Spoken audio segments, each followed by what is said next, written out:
Official visit season is here. What SEC schools are really starting to heat up on the recruiting trail? We'll talk about it with Brian Smith. Locked on SEC, the portal crossover edition starts right now.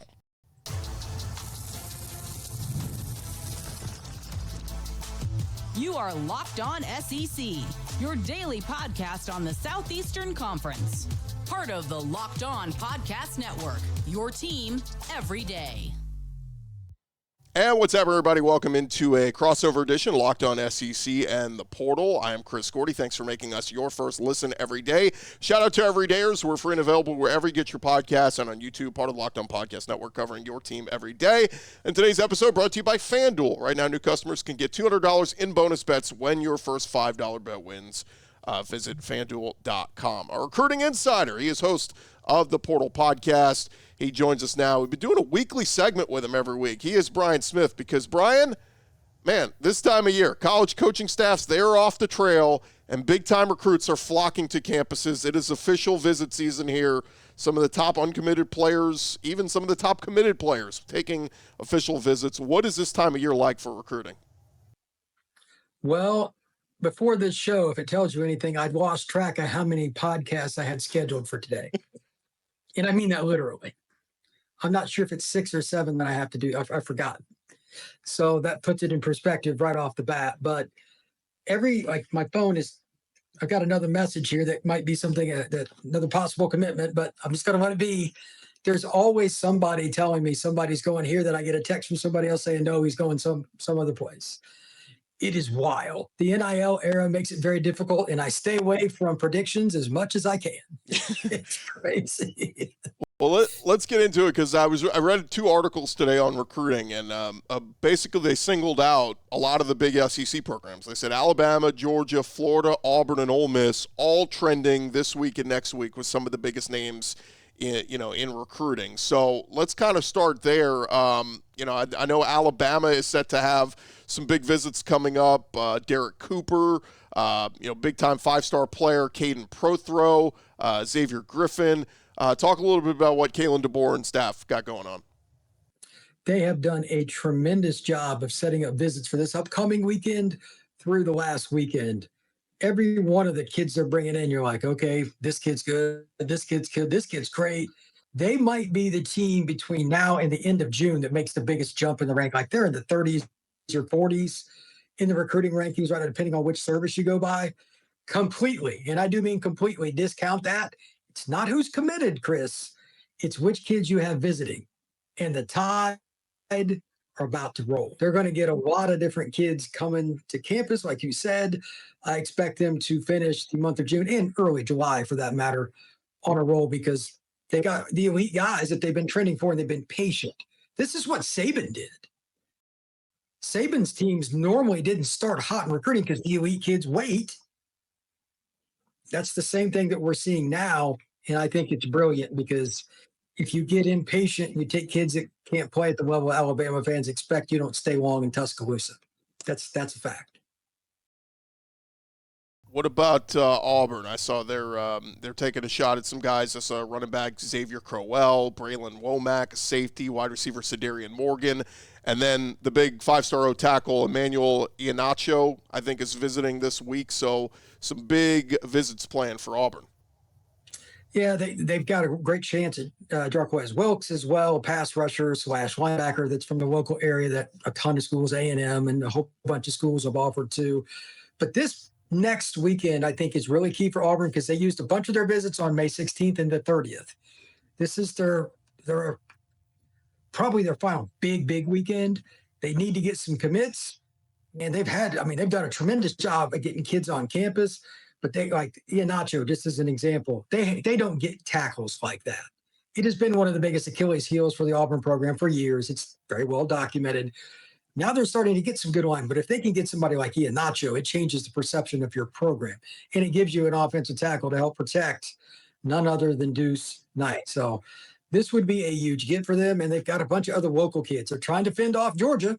They're trying to fend off Alabama. Not exactly easy tasks for pretty much every kid that you just talked about there. Like Crowell, everybody kind of thinks he's going to Bama. C.D. Morgan, a lot of people think he's going to Bama. If you don't want to play against those kids, you need to win this weekend.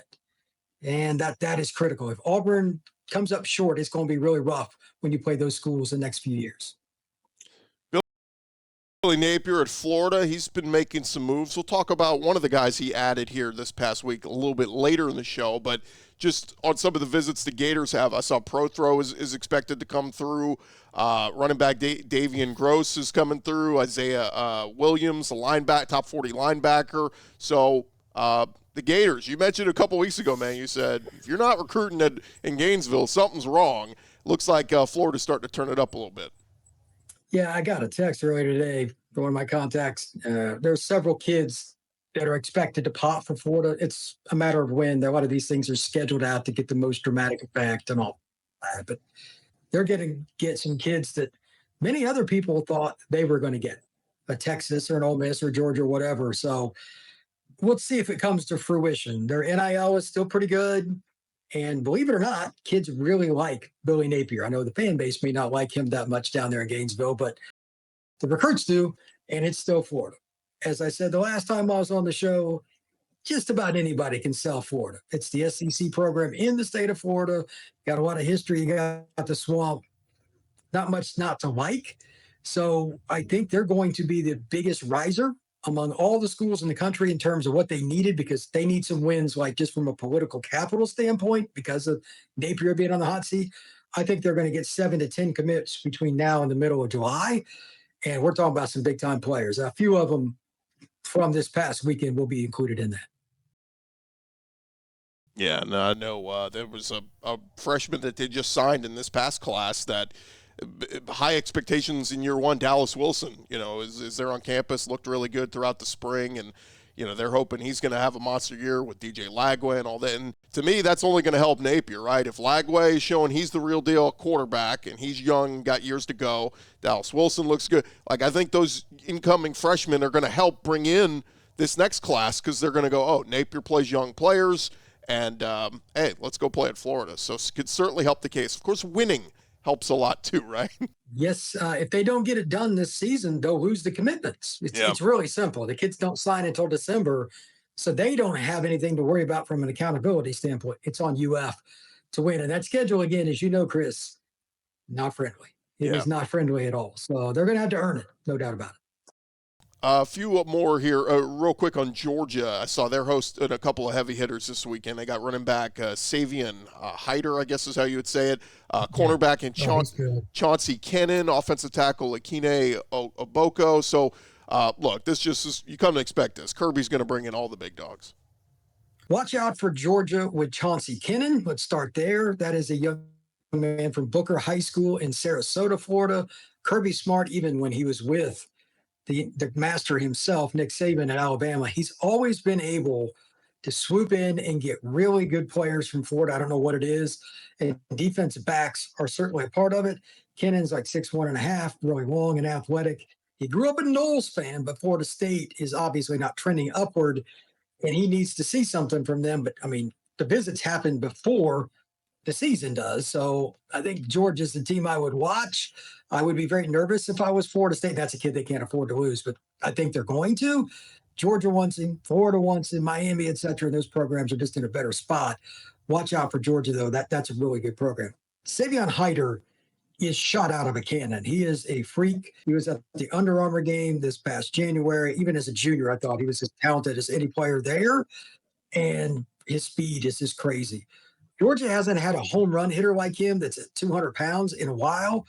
This is a guy that could come in and play right away, and it's like the athleticism just jumps off the page. Watch out for him. But Michigan, Ohio State, and several other schools, Tennessee, they're all involved too. This is a big weekend for them to get him on campus and make it happen. Aboku, his brother, plays at Georgia. He's a defensive lineman. He's a big offensive tackle himself, a couple of years younger than his older brother. Notre Dame and several other schools are after him, but the Dogs are the most likely school to end up with him. And then just to mention it, Caden Prothero had a really good visit last weekend, arguably the best flex tight end in the class of 2026.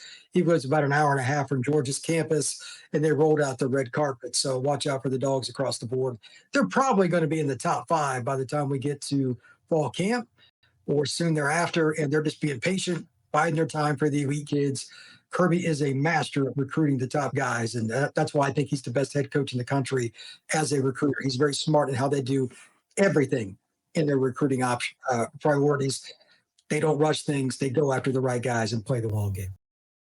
Yeah, they're sitting at number 6 right now in the 24/7 composite. So then that's just with 12 commits. So, yeah, you got to think they're going to add 8 to 12 to 15 more guys here in the next couple weeks, and yeah, they're going to jump into that top 5 and probably be sitting at number 1 or 2 when it's all said and done. All right, more with Brian Smith coming up next. We'll hit on some of the other big uncommitteds making some visits, as well as touch on some of the guys who did commit in the past week across the SEC. More right after this. More with Brian Smith in just a second, but I want to remind you guys today's episode presented to you by our friends over at FanDuel, and the NBA playoffs in full swing. We're already here into the NBA finals, and there's going to be tons of great stuff to bet on each and every single night. FanDuel makes it easy to stay in the game before tip-off and live in-game as well with player props, performance trends, same-game parlays. You've got more ways than ever to play smart and win big. For our college fans out there, we've been telling you guys, FanDuel, they've already got the over-under win totals out there that you can bet on and get in on the action this season. If you like Alabama over or under 9.5 wins, Georgia, Texas, all of it right there for you. LSU 8.5 over under, Ole Miss, Tennessee as well. You can find it all at FanDuel.com. And the best part is if you are new to FanDuel, if you've never used them before, it is the perfect time to sign up, because right now, if you've never used them before, if you go to FanDuel.com, you can place your first $5 bet, and if it wins, you're going to get $200 back in bonus bets. You can make every moment more with FanDuel, the official sports betting partner of the NBA.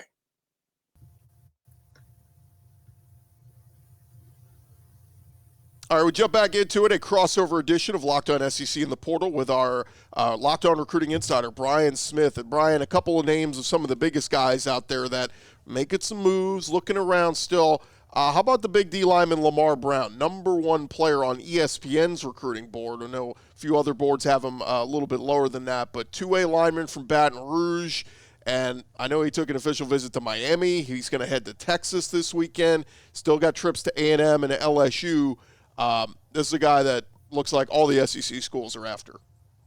Yeah, this is one of the more interesting recruitments that I've witnessed in a while. He's from Baton Rouge. You think, oh, he's just going to go to LSU. Well, he's been very open about taking a bunch of different visits and kind of narrowed it down. And now it's just Miami, LSU, and Texas A&M. LSU and A&M are considered the top teams, and he still could go there, but they've been after him forever.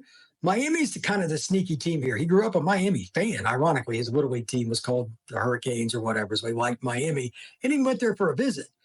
But now, like, the egg on the face for LSU if they lose a kid like that from Baton Rouge, and they already lost one big-time guy, a safety that's committed to Ohio State, so they're going to put on the pressure. And then A&M's out-of-state recruiting so far this year has just been off the charts. It's been as good as any in the United States. I'm curious to see what he thinks of that situation compared to LSU on the official visits at the end of this month. Lamar's a great kid, and he likes everybody. He's going to have a hard time saying no to everybody.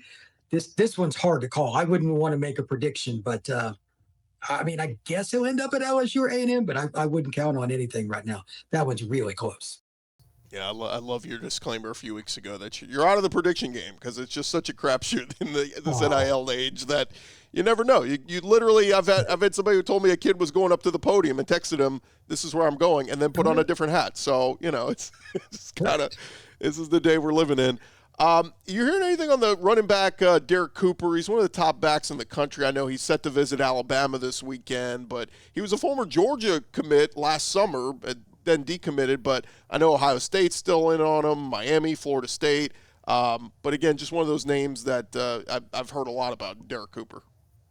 This one should end up being Georgia or Miami. It depends on the day of the week. Now, you can take this any way you like, but early on in his life, he liked Miami, but as Georgia just kept getting better and better, he became kind of a Georgia fan, and then he committed. But he committed without his mom's consent. That doesn't normally go over very well with moms, and she would like him staying closer to home. So this is kind of the tug and pull between mom and son.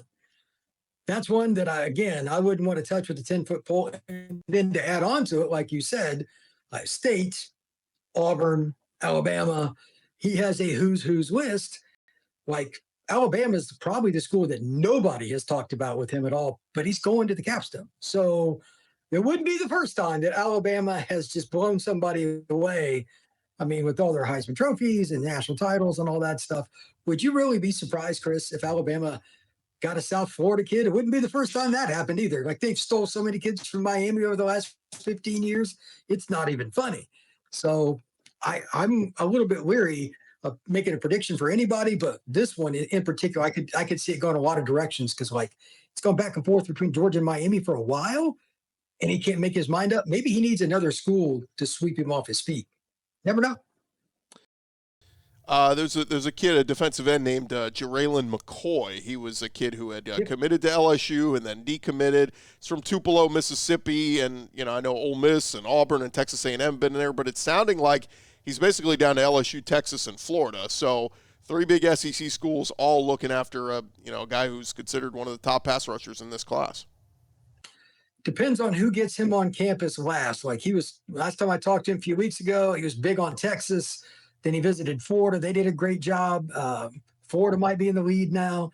He's having a hard time, kind of like Brown from Baton Rouge, telling teams no. And he's a great guy, very personable, loves going and competing. He was at the Rivals camp in Atlanta recently where I saw him. I don't know where he's going to go, because he's changed his mind a bunch. I'm not sure he knows where he's going to go, but he's 6'6", 250 pounds and really athletic. So those kind of guys just don't grow on trees, and he loves it. Like, he goes and competes in 5-on-5 events, Under Armour, anywhere he can. Coaches love that stuff, and that's why he's got all the offers. So I don't necessarily think this one's done, even if he's told somebody he's committed, because Jay Raylan has changed his mind quite a bit, and there's a lot of money that's possibly going to exchange for a guy like that. So again, Chris, I wouldn't touch that prediction with a 10-foot pole. There's a big offensive tackle, Felix Ojo, or if it's a soft J, Ojo, but he has made, I read this earlier today, he will have made 8 visits between April 18th and June 20th. So he is a traveling man right now. I believe he's heading to Michigan this weekend. He's going to head to Texas next week. Everything I've read has said this sounds like he's going to end up at Texas, but it looks like it's Ohio State, Texas, and even Texas Tech in on him right now.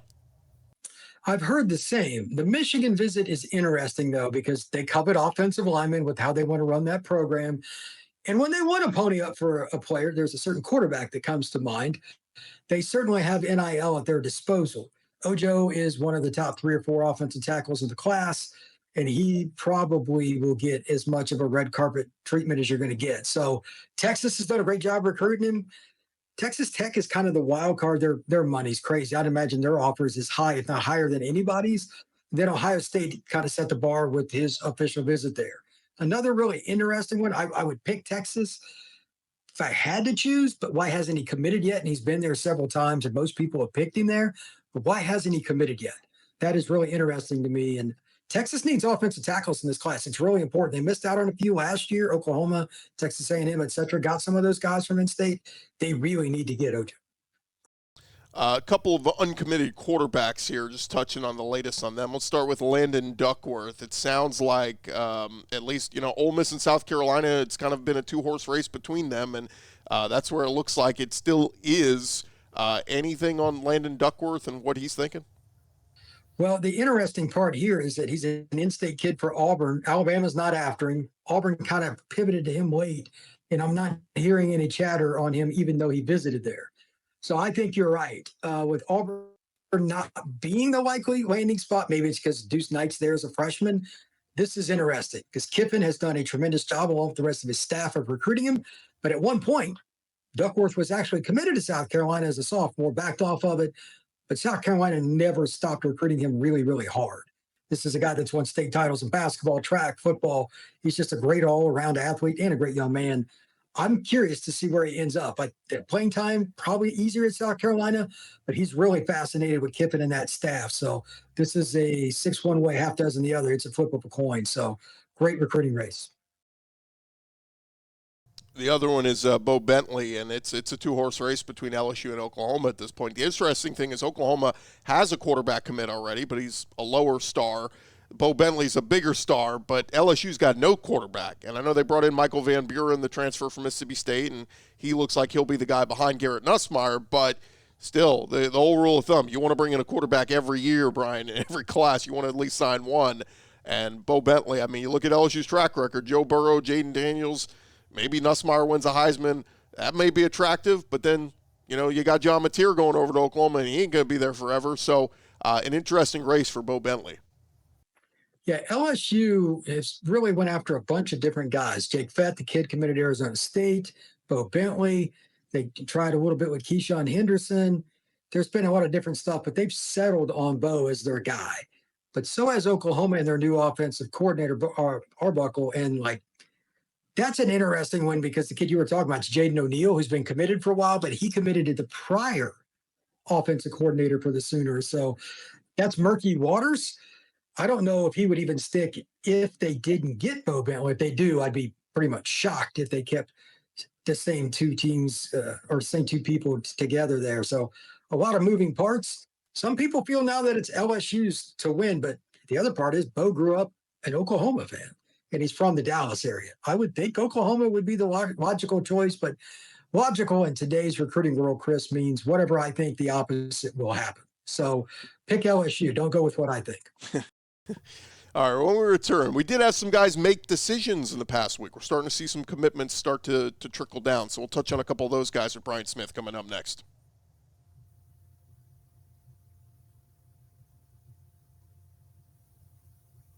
Continue on here, a crossover edition between the portal and Locked On SEC, our Locked On recruiting insider Brian Smith joining us. And Brian, a couple of guys who made decisions this past week. Let's start with Justice Fitzpatrick, the brother of Minka Fitzpatrick, one of the top recruits in the class of 2026, commits to Georgia. He's considered a top 50 overall recruit, number 3 corner in the class of 2026. I think a lot of people were surprised. You didn't want to follow in your brother's footsteps, go to Alabama, but it sounds like he was after all the big schools were after him, but Georgia lands Justice Fitzpatrick. What are they getting in him? Well, for one thing, the guy that coached his brother is now at Georgia. So that's the connection there. Secondarily, this is a kid that's not quite as fast as his brother. I think his brother's been like a 3-time All-Pro. He's obviously a special player with Steelers. But this is a kid that's a little bigger and weighs a little bit more. He's like 6'1.5", 6'2", 195 pounds. He's probably better as a safety or nickel long-term. I don't think he's a man corner, but he can redirect really well. He's got length, he's got strength, and he's good in the run game. And he plays at St. Thomas Aquinas. So he's been coached and he's been held to an extremely high standard by Roger Harriott and that staff down there at STA. So I expect him to play early at Georgia. The length will be a part of what Kirby always looks for. Like, he is a traits guy more than any other coach in recruiting. It's obviously working out for Georgia, and he knows where to put guys. I've heard nickel is the spot he's going to play. And with that length, I think he would be a really, really good player. So don't expect Minka's little brother to sit at the bench long in Athens. Yeah, 4 DBs in this class for Georgia already. So it's go figure. Tell me something I haven't heard before with when it comes to the Georgia Bulldogs. They like their defensive backs. How about Florida picking up a class of 2026 4-star safety in Caden Hall? Comes from Milton, Florida, just out of Pensacola, and edging out the likes of Alabama, Florida State, and Oklahoma. But Caden Hall heading to the Gators. This is one of the most instinctive and reactionary players combined. Like, doesn't matter if the play is a broken play. Doesn't matter if he sees it ahead of time. He just makes the play. He is one of the smartest kids in the high school ranks. Just playmaker, period. I don't care if you recruited him a running back, receiver. He grew up a Florida State fan, and he canceled the Florida State visit after visiting Florida. That is level pretty good for one of the best players in the state of Florida, probably a top 10 kid in the state. And Florida State really needed DBs. So Gator fans are pretty happy about that one. And I don't think he will sit the bench long. He's a guy that can be a 2 or 3 year starter at the SEC level. The athleticism is there, the length, the size, everything. This kid has NFL projection written all over him. And I will be surprised if he is not a 3-and-out guy for the Gators. There was another guy that the Gators landed a couple days ago, a offensive lineman by the name of, I think it's G apostrophe Nivre, and everything I heard about the kid, everybody referred to him as G. They went, hey, G. Never. So G Carr looks like a nice Yeah. offensive lineman they're getting from IMG Academy. He is originally from Ocala, and he was like 300 pounds as a freshman. He's always been a really big kid, and he's somebody that's just a pure power player. He'll be an offensive guard for the Gators. It was an easy fit for him because he grew up 35 minutes from the swamp, but they had to beat out Tennessee and Miami and several other programs that also really wanted his services, but still another big pickup because Florida's offensive line recruiting has been very inconsistent over the last 5-6 years. Getting a kid like this is probably somebody that's going to be a multi-year starter for him. So good for the Gators, and good for him. He gets to stay home and play for the team that he grew up watching.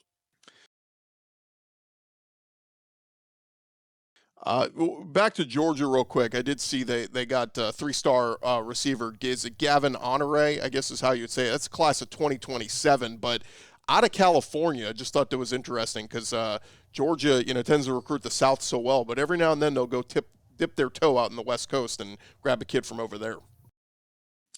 He's also a modern day kid. The running back that they had last year come in as a freshman. That's if you're going to build a pipeline in the greater Los Angeles area, may I suggest modern day. Arguably the most prominent high school football program of the last 40 years. So that's a great fit. He's a kid that can really run. And it's ironic because Georgia fans were so mad about the receiver game for Georgia last season. And now they're just falling over with wide receivers in the 26 and 27 class. They've kind of fixed that in a hurry. Georgia is trending in the right direction, and they even got some 25 kids that are really good too. So Georgia has flipped the script on that, and getting a head start on a guy that's that good from modern day, it caught me by surprise too. Even for Georgia, like you said, that was a bit of a surprise. Like if they're getting LA kids a year in advance, good luck to everybody else. I did see they also landed a 4-star D lineman, Carter Lucky, who I believe is got to be brothers with Lawson Lucky. They're the tight end that's been at Georgia. Yeah. So that is what you would call, Chris, low hanging fruit. Like if you don't get that one done, you have missed. But he was coveted by a lot of schools. Auburn and a bunch of other programs went after him, and he could have went somewhere else. But not only did they get him, they secured him early. And now Kirby and his staff are going to be able to kind of zero in on the truly elite kids. Let's see, again, like Savion Hyder and some of these other guys that some other schools probably are trending for. Let's see if they can't surprise somebody and get one of those kids, because they're going to be able to focus all their efforts on it. Georgia, like you said earlier, if they finished outside the top 2 in recruiting, wouldn't be shocking, but I think it's a pretty good bet that they end up right there. Like number 3 is probably about as far down as I think they would finish. Last one for you, Brian. I saw Arkansas. They got a couple big ones. A kid out of Prosper, Texas, 4-star O-tackle Bryce Gilmore, and then a 3-star linebacker Caleb Gordon out of the state of North Carolina. And don't look now, but Sam Pittman's group, 17 commitments, sitting as the 11th best class in the 24/7 composite. It's just a weird thing because everybody feels like he's on the hot seat, and so is Billy Napier at Florida. It's hurting Napier, yet here's Sam Pittman just rolling up recruit after recruit after recruit. Chris, name a school that is more shocking in recruiting right now than Arkansas. I dare you. There isn't. Yeah. It's not even close. That is 100% the answer, and you are right to bring it up. First off, golf clap for the Arkansas Razorbacks. They're getting kids out of Texas. They're getting kids all over the place. They're keeping kids home. Like, these are the things they didn't do. When they were good in the 70s and 80s, they used to raid Dallas. They used to get a ton of those kids. Well, the big offensive lineman they just got, that's an example of what they used to do, like when Lou Holtz coached there in the mid-70s and stuff. Now they're doing it again, and it's changing their program. But again, it starts at home. Some of the key kids in that state always go to Bama, or they go to LSU, or they go to Ole Miss, whatever. They're keeping them home this year. Now they get a cherry pick a little bit. I have never said that about Arkansas recruiting, ever. I've never thought about it. And I think it's quite honestly pretty cool. Good for the Razorbacks, man. I don't explain why it happens because I don't have a clue. Again, 17 commitments for Arkansas right now is far and away the biggest shock in recruiting so far. But it's a good trend because I'm tired of the same teams always having all the players. Good for Arkansas and good for the SEC to have a little mix-up. Yeah, your top 4 teams right now in recruiting in the SEC: Georgia, Texas A&M, LSU, and Arkansas. Crazy. That'll change in the next couple weeks, but Oh, yeah. crazy. But still, it's great for now. I love it. I love it. Brian, always appreciate your time, man. Thanks so much for the conversation. And, hey, appreciate you guys for listening and watching this crossover edition of The Portal and Locked On SEC. And check out our show. If you check out us, typically, Locked On SEC, you can check out Brian. He's got you covered with all the latest movings and shakings and signings over on The Portal show. Be the most informed fan on all the rapid changes to the college football landscape. Find Locked On SEC or The Portal wherever you get your podcasts. I'm Chris Gordy for Brian Smith. Talk to you guys tomorrow right here on Locked On SEC and The Portal.